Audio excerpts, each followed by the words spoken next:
Hello beautiful people of YouTube. My name is Scheereddzz, and in today's video I'm going to be sharing with you my experience with body dysmorphia as well as an eating disorder. And I hope that after watching this video you'll have an understanding of how to avoid these two horrible pitfalls of the fitness industry. Let's start with body dysmorphia, because ultimately that's what feeds into an eating disorder. If you've got body dysmorphia, it's important to understand that all disappointment stems from unrealistic expectations of what you can achieve. Now, I vividly remember being somewhere between 12 and 13 years old, going on YouTube and looking at a fitness transformation. And the fitness transformation that stuck out to me the most was David Laid's. Now, if you know David Laid, you'll know that he was a very skinny young man. I was also a very skinny young man. I loved to run track. I loved doing cardio. I had very little appetite, and I didn't start lifting seriously until after that video. So seeing that video of David Laid where he's super skinny, and then in just a few years' time, he's just beefed up, jacked, shredded, regardless of whether or not he was natural, it inspired me. And I remember that night staying up till about 2 in the morning, doing 200 push-ups and 100 bicep curls on each arm, and just training excessively because I had this vision. He had kindled this fire within my heart for fitness, this desire to be jacked and shredded. So this ultimately led to me obsessing over fitness. And of course that fed into my athletic performance. So getting into high school, I was on the powerlifting team. I ran track. Those sorts of experiences motivated me because I got to see other young men who were also muscular. I clearly remember watching that video and being inspired. Now, this inspiration didn't immediately turn into body dysmorphia and an eating disorder. I didn't really think much about the way that I looked, so I was focused on getting strong. I wanted to lift big numbers and be impressive, and for my age, I was. Now, this progressed, and as time went on, I noticed that my feed became saturated with more freaks. And I don't mean that in the negative sense of the word. When I say freaks, I just mean anomalies. Unique specimens, we'll put it that way. People with the best of the best genetics in crazy shape, most of which probably were on steroids. And you start to compare yourself to that, especially when you've been lifting for a few years consistently, and you look at these guys' transformation, and it's like, well, in 3 years, he looks like what it took me 6 years to look like. And that comparison is where I see so many men go wrong. When you're comparing yourself, you should be comparing yourself to who you were yesterday, or last week, or last month, or last year. You should be comparing your workout to the last workout, or the workout a month ago. But when you're comparing yourself to other people, you fail to take into account all of the factors that influence their outcome. You can't possibly understand the intricacies of that individual's life and of their experience that have led them to that position that you're seeing. And oftentimes on social media, it's posing in perfect lighting with a pump when he's carved up and he's manipulated his water and salt intake to retain as little water as possible, being super vascular with the right lighting and the right camera angles and the right posing, and it's all edited together in a 5-second video that you get that took him 15 years to procure. So when you have that 15 years of lifting consolidated into 5 seconds, and you're comparing your 5 seconds to his 5 seconds, it's hard to think about the 15 years that went into that. That's where I see body dysmorphia come into the picture, because now you have this, oh look, it's raining. You might hear that in the background. Anyways, you have this influence of negative emotion in some sense, because we are keenly observant upon negative emotion. Negative emotion is what helps us feel aware in some sense. If you think about it, the only things that can truly harm you are negative. So we place more focus on the negative because we want to avoid harm and or death.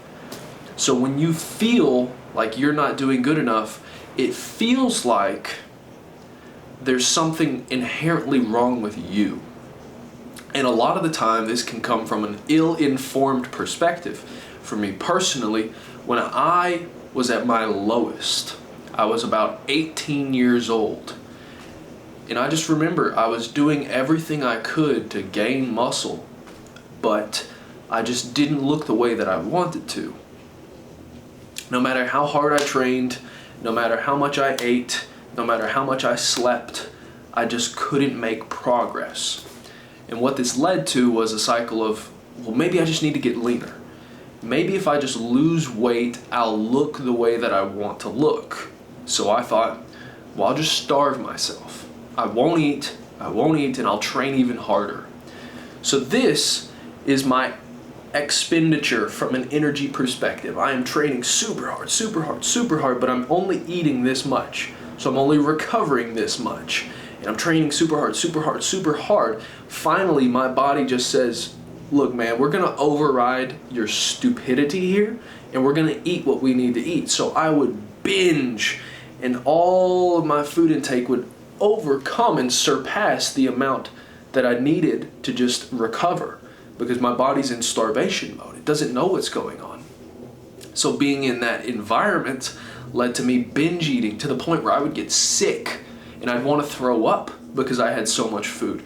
And what did that do? It led me to think, well, I feel sick because I just ate so much, so I need to train even more so that I'm not getting fat from what I just ate. It's a crazy and manipulative tactic that I believe the enemy uses to destroy the value of young men. Eating disorders affect all kinds of people, but my audience is mainly young men. That's why I'm speaking to young men, because I was a young man in this situation.